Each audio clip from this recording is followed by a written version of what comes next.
সুপারিশ। সেজন্য আমরা যারা রোজা রেখেছি আমরা ভাগ্যবান, কারণ এই রোজা মহান রব্বুল আলামিন আমাদের জন্য ফরজ করেছেন, আমরা যেন মুত্তাকি হতে পারি, ঠিক কি না? আল্লাহ রব্বুল আলামিন কোরআনে পাকে বলেন, ইয়া আইয়ুহাল্লাযীনা আমানু কুতিবা আলাইকুমুস সিয়াম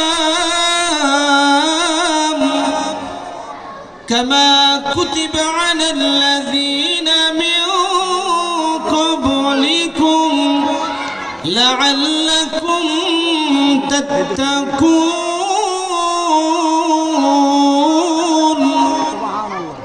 আল্লাহ বলেন, ও ঈমানদারগণ, তোমাদের উপরে রোজা ফরজ করা হয়েছে। শুধু তোমাদের উপর নয়, তোমাদের পূর্ববর্তী যারা ছিল তাদের উপরে রোজা ফরজ করা হয়েছে। আমরা বললাম, আল্লাহ এই রোজা কেন ফরজ করলেন, কি জন্য, আপনার লাভ কি?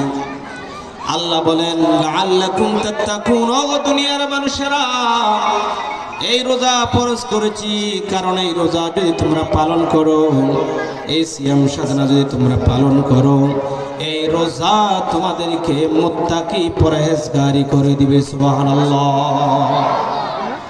মুত্তাকি বানিয়ে দিবে। রোজার রূপ দেখা যাচ্ছে দুই ধরনের। একটা হলো আমি রোজা রেখেছি,